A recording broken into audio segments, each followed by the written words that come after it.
y'all all know, I'm sitting next to my beautiful wife, Alicia Meeks. Hey, yeah. So today, we want to talk about pregnancy scare. And the topic of pregnancy scare is something that happens to a lot of people, but what people don't know is that what emotionally and mentally goes through both parties' mindset when things like pregnancy come along. Yeah. So that did happen to us this summer. That was so crazy. I was getting my hair braided and my braider Tish was having a baby. She was visibly pregnant, and I was just talking to her about having a baby, and she was like, "Oh, you and Kevin not gonna have another one?" People don't be realizing how old I am. No. So I was telling her like, "Girl, no, I have this such and such birth control," and you know. And welcome back to On the Scene. I am Amina Salah Baker, also known as Ms. Mina Brown Diva. Big shout out to our sponsor, Essie Marie's salad dressings and marinades. Make sure you guys grab a bottle of that at your local grocery store. Also, big shout out to Barbara Foster. Right now, I'm sitting with an amazing couple who will be here next. That is the Meeks family. I have Miss Alicia and Kevin Meeks of the Family Dynamics podcast, as well as the Spoiled Wives Club. Hey, yeah, hey. Thank you guys for joining me today. Now, I am so excited to talk to you guys. You just don't know. I am married. It just made, and I went blank for a second. I was like, how many years? How many years I've been married? No, How many years? it made 11 years Oh wow, this that's year, a blessing. and I've been with my husband for 23 years. Oh God. Yes, so you know. Yeah. I'm gonna wreck y'all brain because you have a passion in marriage. Oh, yes, I do. You do. It's Yes. a ministry. It's a ministry. You know, it's ministry in your mess. Yes.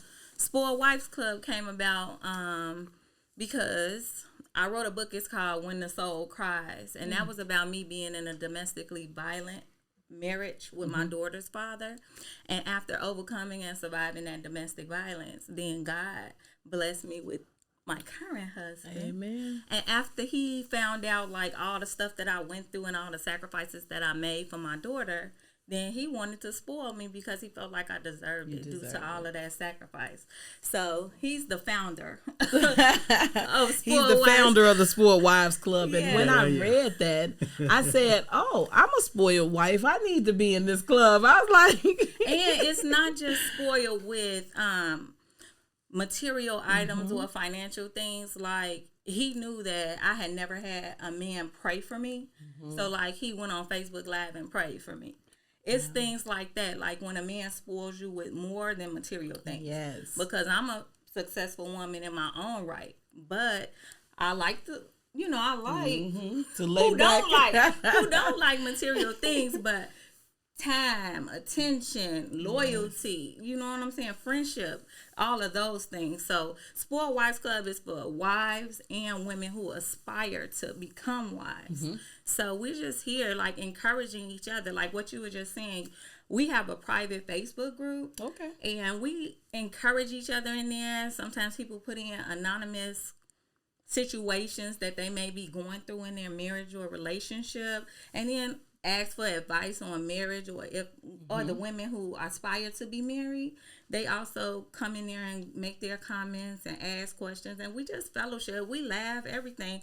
And then I have events. We just recently had a ice cream social when the weather was better. Yeah, the ice cream social was at Oberweis, and it's just little things like that, little intentional things that you do to keep your marriage, on point. Yes, definitely have to. And I think that when you work together so closely with your significant other, sometimes you can have some struggles, sometimes there can be some challenges, but at the end of the day, when you all come out with something so successful and something that you can show to someone, you know that it's all worth it.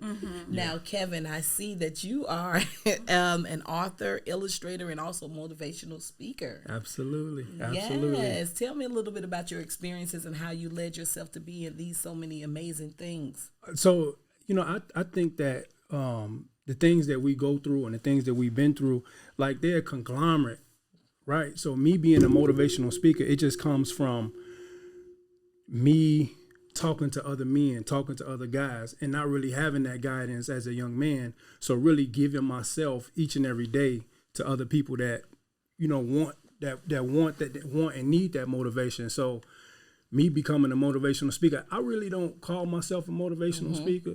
I really call myself like just really inspirational. Yes. Just through life, like living life each and every day on and off the court. I don't like really sports, but just on and off the court. That analogy just fit it real just well fit right real there. Good, So when we started this process of writing this book, when it comes to the co-parenting and the family dynamics, All right. this book really came from my wife and I pulling together our resources. And to be honest, as a father, young father, I had a child when I was 13 years old. Oh wow. And yeah. So he's half my age. I'm 36.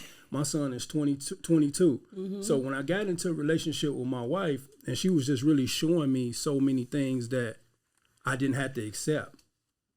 So when you are a co-parent, you thinking, especially when the father, you automatically default to, it's the mother that takes the child and stuff like that. And my wife really showed me. He didn't know his rights. Yeah, I didn't know that. You can see Jeffrey Levin all the time on the radio station, but you don't think it'll happen for you. You deserve your rights, Yeah, Dad. you deserve it. You deserve At the it. time in which we first got together, I was a child advocate for the county, and I was actually going into homes doing home studies to determine who gets the custody of the child. Okay. So when our youngest son's mother started withholding visitation, I'm like, you don't gotta deal with that. Let's go.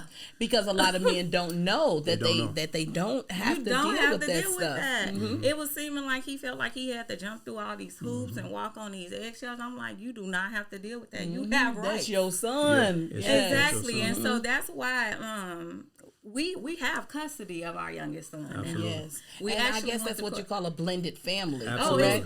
Absolutely. Well, with or without the custody, we still would have been a blended family because Okay. our oldest son, he has a different mother.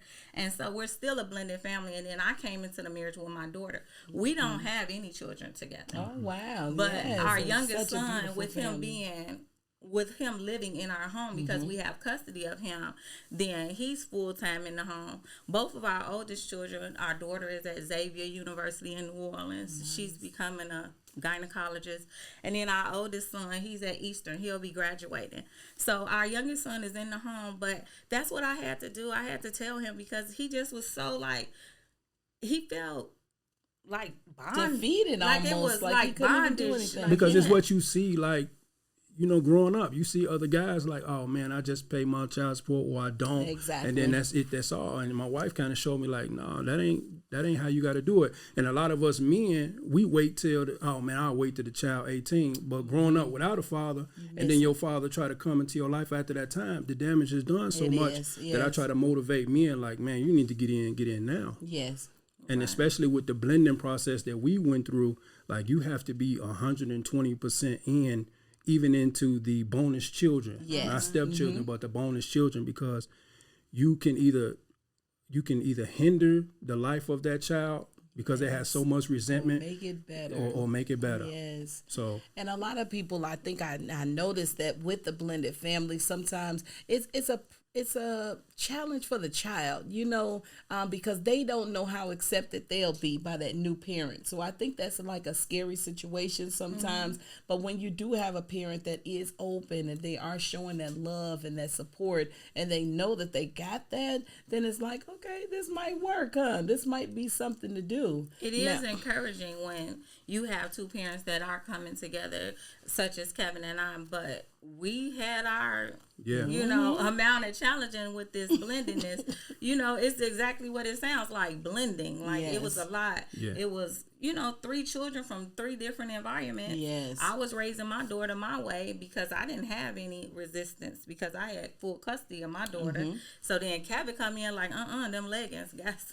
yeah, I'm not He interested. put that daddy aspect in there, like, she can't wear that. Yeah. Tie a shirt around her. I'm trying to think. So it was a whole, it was blended. It's blended. Yes. And it's still, as they get older, we've never had college students now. Yes. They my daughter on Bourbon Street. You know, they just hanging out, doing whatever they want to do. Yes. And it's just a learning process. And so with that being said, we knew it was a lot for us. And we sought legal advice. We had hired a lawyer, but then in the end, we ended up just, you know, gaining custody on our own because the lawyer actually told us it's no way the judge is going to give you custody. He's so young because he was 7 at the time. Yeah. And so I'm like, nah, this is happening. We need to go, and I can walk you through it. We were doing mock trials in my living room. For real. That's a supportive woman you got right trying to here. tell you. Yes. Because I just didn't want him to have to go through that. I mean, we were, due to the situation, you know, our youngest son, we just he needed us in that way. And so, although we didn't initially go in to get custody, we were just trying to get visitation. Yes. But the judge flipped the script and was like, yeah, we're going to get a new coach. We're Oh, going to put the wow. father in the game. I know that's right. So that's And a that's blessing in happening- itself. And that's happening a lot more now. You see that the judges are turning over the residential custody or the custody to the father because, you know, the women are changing now. Yes. And I'm not saying it's bad for women that they changing or whatever, but they putting the fathers in control right now. But I think that's a good thing, though. There's a lot of fathers that have been shunned out of their children's lives absolutely. and just and that deserve to be there. And a lot of bitterness, I think, controls a lot of people's feelings, control a lot of situations where sometimes you got to pull that out of there and think about the best interest of the child. That's the key right there, the best interest of the child. But again, with people not having the knowledge of what their rights are and everything, and that's what we came up with the family dynamic family planner. And I see this is a workbook. It's a Absolutely. workbook. This is a because if workbook. two conflictual parents, and even if they're not in conflict, two parents come together, they go through our book. By the end of the book, it is a legally binding document. If they complete it fully, print it out, have it signed by the judge, it can be their parental agreement. Yes. But at the beginning, we go through all of the legal aspects, the terminology, everything like that, because we're giving them the information that we paid thousands of dollars for through a lawyer to, you know, educate Kevin, educate me some more. I mean, with me being a child advocate, and I do have a master's in counseling and psychology, I knew a lot of stuff, but I also learned a lot along the way. You can also learn along the way. Through experiences. Boom. That's it. So that's what we did. We put all of that information through our experiences, the things that we wish we had, we put it in that book.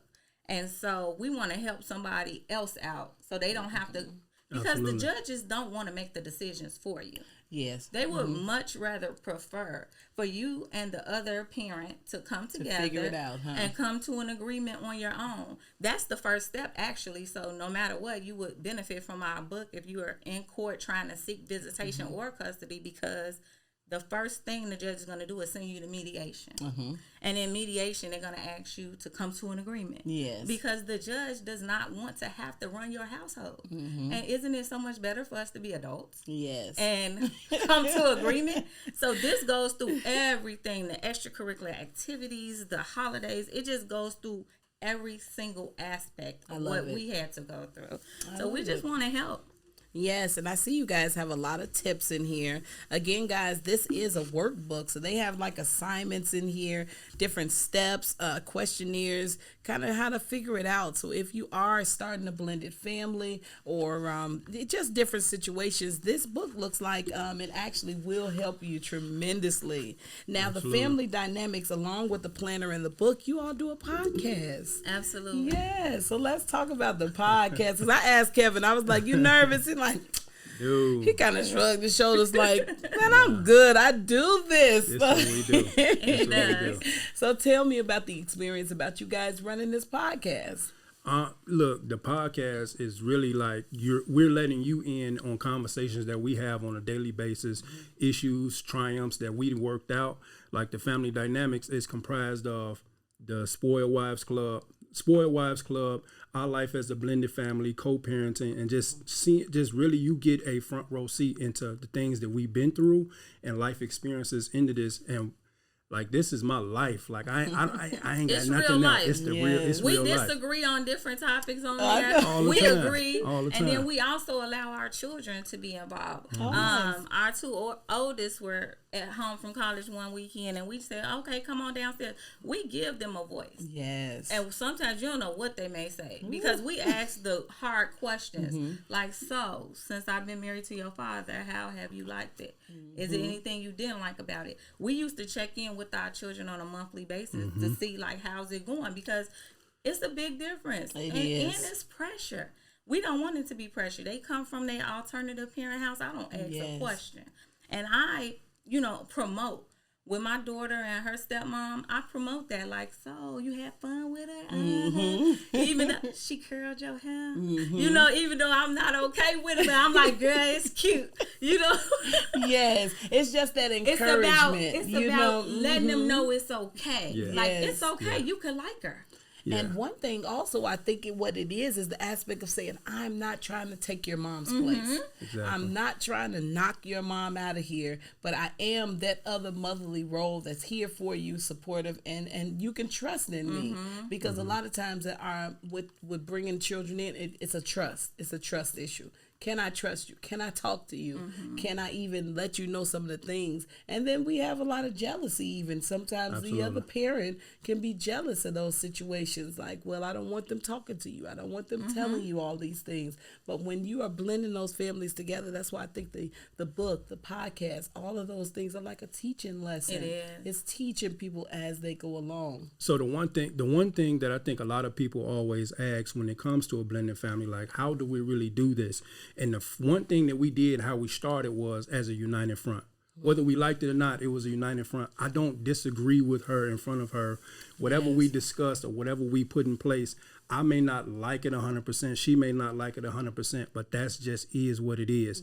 And the children will conform to what we say do. That's it. Like, there is no big I's and little U's, right? So we had a situation one time, and just to give you a sneak peek, like, a family member wanted to do for one child because that's their biological niece, nephew, or grandchild, and we like, no, you can't bring the gifts unless you're gonna bring For all of the children. And that's just because that's our family dynamic. We don't want. We don't separate. Yeah, we them. don't separate nobody. Yeah, and it actually happened on both sides of the family. Somebody in his family, somebody in my family was like, "Oh, I want to give Maya this," and I'm like, "Well, it's Christmas. You can't walk in here with a gift for just one." The audacity even. But some people But don't it's not think even. about It's it. not think even. about that. It wasn't even with malicious intent. They're not thinking. So I got to think because I got to think of how my boys are gonna feel. Because as you hear, we haven't said the word step because Not those one my time. boys, those my bonus boys, and he take over my daughter so much. I'm like, is that my child or what? Because I feel like God put me in this situation and in this marriage to be a father to her. What I can't allow is for her father to be in any way. Let's just say, for instance, if he just lacked an area, but she's been with me for the 8 years of our marriage, and I didn't do what I needed to do as a man to be the gap. Fill in the gap. So if I was to say as a man, like, well, she's not my biological father, that's your responsibility. No, it's my responsibility because I'm here. Exactly. And that's what I would say to a lot of mothers or fathers, whatever the spectrum you're on, like, you were there with that child for whatever years, it's your responsibility to fill in that gap. That's just my opinion. It is. It's my opinion too. I agree. I feel the same way, and that's the way I started out, and that's the way I still am. We've been married. It will be 8 years in March, but I started out the same way to the point where my daughter was like, "Ma, you need to stay in a stepmother's place." I said, "Well, no." I'm the mom, like I'm the mom over here, and so I'm gonna be the mom to them, the same mom I am to you. And as I just told you, like, we give our kids a voice, so she was able to tell me that how she was feeling, and another parent might take that away. I don't. Yes. Our kids are able to come and talk to us, and she just was like, "Mom, you need to stay." Like, Right. because I was just doing everything, and I'm just so emotionally involved. And I had to get her together. Like, no, would you want me to fall back off of you? If you Exactly. you know what I'm saying? No. Now, that's a lot to do with the family. Now, I want to know as far as our relationships. One thing that people ask me when I do my shows is, one of the things that we talk about the most is where is the honor and the value now in marriage? And in 2021, why do you think that there aren't too many marriages that are lasting? And why is it so easy for us to now just jump straight into divorce? Well, honestly, I feel that because initially, I mean, it's a movement right now with Black love and everything. I love it. But previously, there was not many examples of Black love visually for us to see. And to, I wasn't exposed to a lot of Black love like it is right now. Yeah, exactly. Right now, you hashtag it up and you see just couple after couple because it's cute. But in the past, it was not like that. And I think that was the reason why people thought that Black marriages were not flourishing. But they were. They just were behind the scenes and not so visual. So with us, what I did learn, and which prompted the Spoiled Wives Club, I realized that, when I was getting choked till I blacked out, y'all had all ears. What happened, girl? And you know what I'm saying? When I was going through the child support court, y'all had all ears. But when my husband is in the dealership pulling out my Infinity truck with the bow on it on live. Quiet. I had someone tell me, like, okay, we getting tired of seeing Alicia and Kevin. I said, delete me then. Yeah, because you're going to get tired of it, baby. Because I'm showing people, and these women, they're being helped because they're in my inbox like, Alicia, I'm so glad. Like, you don't even look through you don't even look like what you've been through. Yes. And if God did it for you, he can do it for me too. Yes. And it did. I had to go through 5 years single, celibate. And then here come Kevin right along. Kevin done slid on in, huh? Like, Yeah. I am that man that you need. And so I have a lot of girlfriends. Again, I've been married for a long time, so I haven't had I don't want it, but you know what I mean? I'm not out there to see the single life, and I see that my friends and some of them that they go through it. But I understand that Black love, my grandparents, they were married for over 50-something years before my grandfather passed. So I did have that example of seeing that Black love, and I wanted that. And even though my parents didn't marry or stay together through my childhood, we actually I saw that the love was there. And one thing that I always wanted was I wanted that full family life. I'm an only child. I don't know if that has something to do with it. I got no sisters and brothers, but I knew that I wanted a husband. I knew that I wanted children. I always wanted this Barbie life, the White House, the picket fence type of thing, which to us in the African American society is not the usual thing. It's not the norm. You don't see that too much. So now, what do you guys think is like the shift? So now? this is what I would say. Like, love is not enough to keep you married, and that's gonna be hard for people to hear because love is a conglomerate of your feelings. And how you feel could be misskewed sometimes, right? It's consistency and commitment that's going to keep you together. I don't wake up every day and something that my wife did to me or made me feel, I revert back to my default, say, oh, I love her. No, I'm committed to this. I'm committed to the process of learning myself, growing her. Like, I'm committed to her and being consistent in that. Because love is not always there. Like I don't love the same things at 28. Now I'm 36. Yes, we grow. So you can't say that, oh, I love this person. No, it's your commitment for the reason why. And I think that now, going back to your question, for the reason why you see a lot of marriages going to divorce, I think that social media has a gift and a curse to see people, oh man, I'm good, I'm fancy, footloose and free, I'm gone. And I can do me, but the truth is you really quit on something you said you was going to be committed to. And it looks good. Like, I think a lot of people want what marriage looks like, but not what it feels like. Yes. You know what I mean? And I've said that before. They want that image. Some women just want the wedding. And we talked about Some women just want the wedding. Exactly. And nothing past it. Our pastor, rest in peace, he got us together because Kevin proposed to me February 18th of 2014, and we got married 3/13/14. So less than a month later, we were married. But that was because our pastor was like, "So do you want a wedding or you want a marriage?" Exactly. Like, so what are we waiting because for? what are we doing? And so I'm just like, well, and Kevin like, well, I wouldn't have asked her if I wasn't ready. I know that's Let's right. do And it. so then we talked about it, and we got married in our pastor A office. month later. In our pastor office, in the presence of our mothers, and no one knew we were married for 6 months. Oh, wow. And that was the best 6 months of our marriage because Yes. you didn't have people giving you unsolicited. You know, like when you have a baby, hold the neck up, give them some. Oh, you know, you don't need All these suggestions of you what don't to need do. all of that in the beginning. We were navigating our marriage on our your own, and own. those are critical. You know, that's a critical time. The Unpublicized, beginning. you know? Yes. Yes. And so it wasn't public like that. Now, yes, we did have the Cancun wedding in 2015. I know that's but, right. You was going to get that wedding, girl.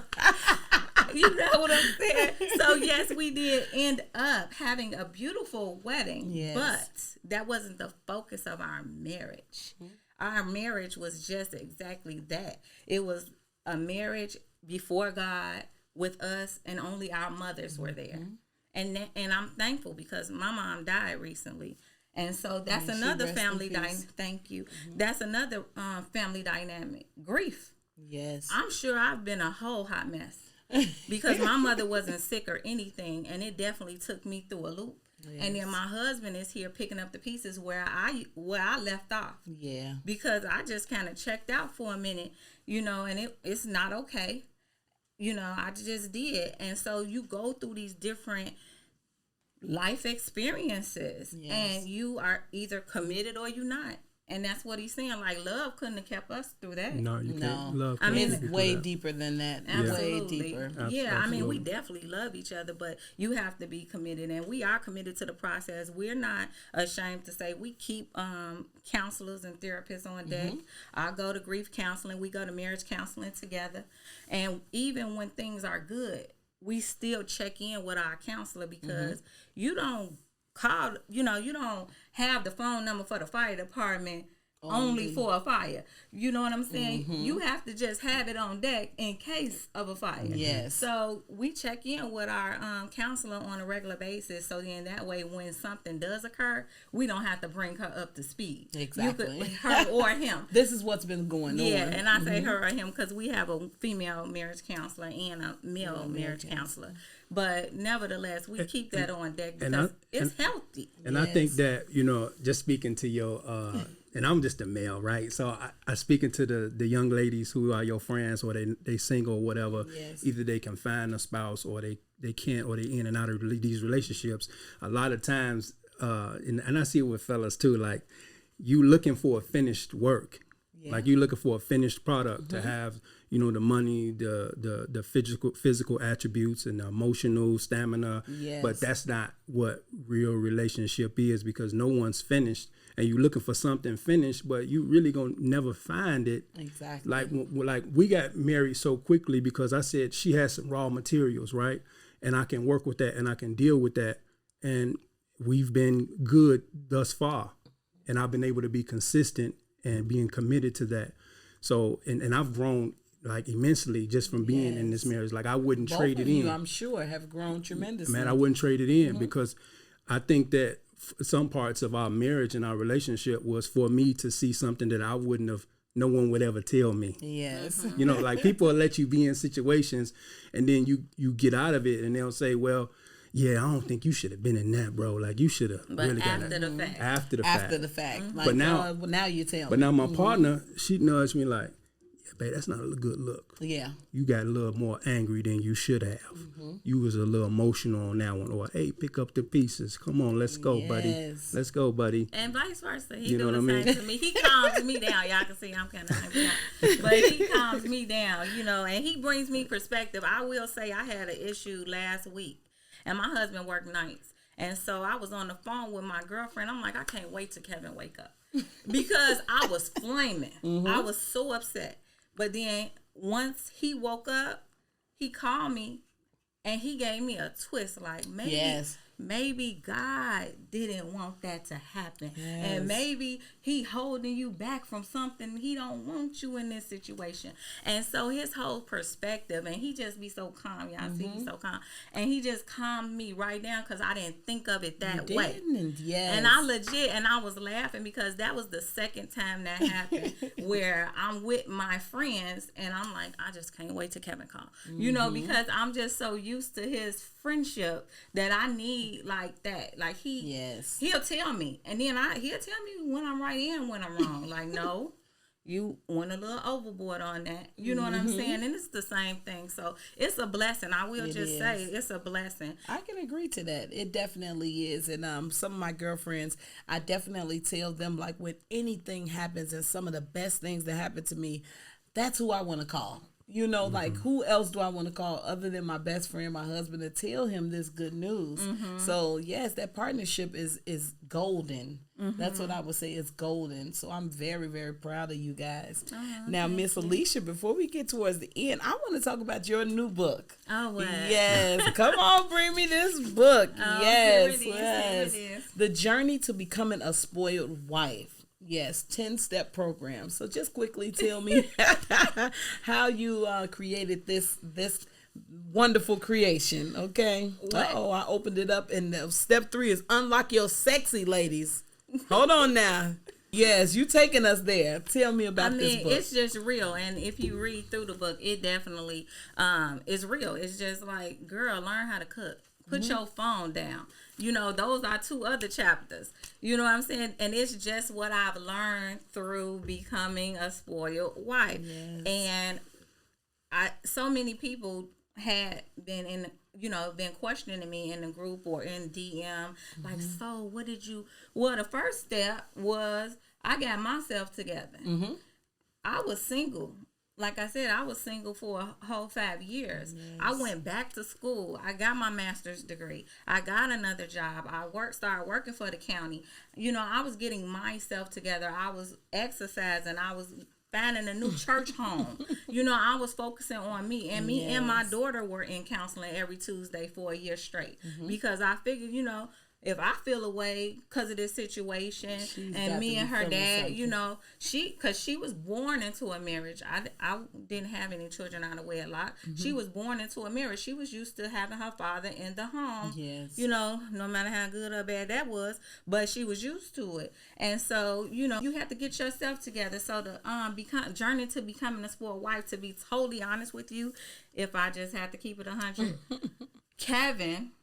Okay, Kevin. Kevin came home from work one night and he was like, I want you to look at something. And it was the cover of this book. He made that cover. Oh, nice. And he was like, I think you should do a book with the steps because, you know, they always ask you, I hear you on the phone. You repeating yourself, you know, what you did and how you did it. And he was like, I think you should put it in a book. And I was just like, okay. I mean, it's recipe in there. I'm trying to help y'all out. Yes. Well, you ladies, you got to get in tune. Again, Journey to Becoming a Spoiled Wife. Yes, I'm going to make sure that everyone knows the link to get this. But, man, Miss Alicia and Kevin, you guys are doing your thing. You're a great inspiration and also just in the lead to teaching. One thing that I did hear you guys say is not only are you all helping like some of the married folks and the families that are blended, but also I heard you say the people that plan to be married. Yeah, they're aspiring. Yes, I love that. Yes. That are aspiring to have families, that are aspiring to be in these long-lasting relationships, because sometimes we box them out. Yes. We only looking for the married couples. We only looking for the people who are in relationships, whereas somebody sitting in the room is like, I want that. Like, you know, I'm just trying to learn, or I'm just trying to find that special because person. You're actually a wife before you say I do. Yes. If you keep it 100. Like the things that I learned to become a wife, I didn't learn that after 13, 14. I was learning, we was learning this since we was playing house. 12 years old. You know what I'm saying? Yes. We had the little kitchen set. So we've been being groomed to be wives or mothers and things like that. So you're learning along the way. So why would I exclude these women who can gain knowledge and information, and they can tell us, you know, how they feel about what marriage looks like to them, and then we can reassure them or encourage them and let them know, like, even with me, it was a long 5 years. But I stayed faithful to God, and I knew He was going to bless me because that's what I wanted. I'm like you. I wanted the picket fence. I didn't have a child out of wedlock. I got married, but hey, you did it how you thought it should be done, and it still didn't work. And so it that didn't can work. be discouraging. That can be discouraging. It was discouraging. It was. And, you know, so that was a situation. But then if you stay faithful, focus on self. You know, don't go looking for him. You know, he who finds a wife, you know, Finds so a I good wasn't thing. looking for him. I was Yes. out there doing me, trying to get me together. And that's how I try to, you know, when I'm talking to other women, when I'm encouraging them, we also were previously over the millennial marriage ministry at our church.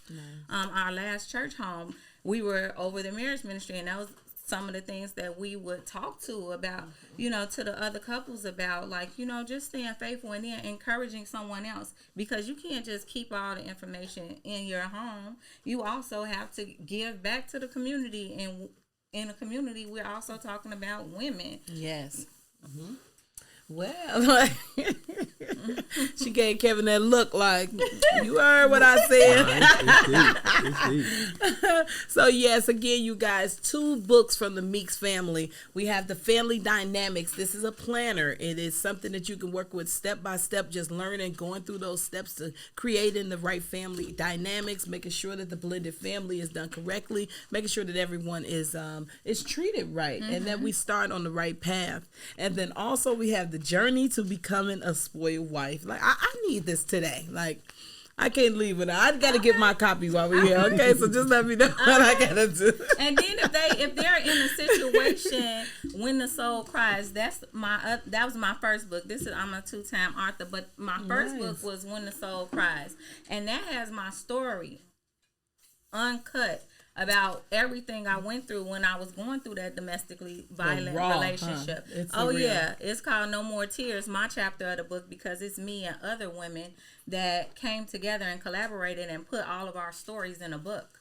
And so my story in that book is called No More Tears, because it got to the point I had no more tears.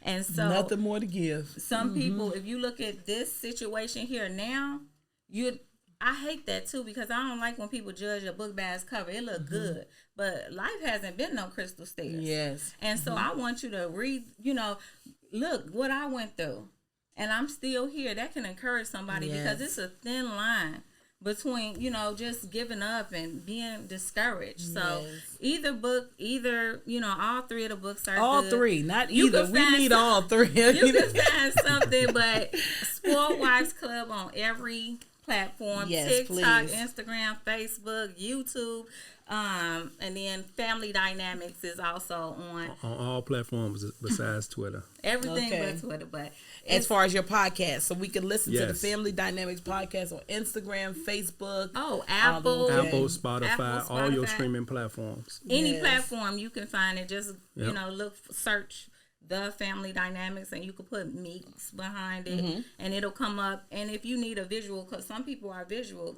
that's what the YouTube. Every single podcast has a visual aspect, because some people are visual. They want to see you. You know what I'm saying? Yes, I love it.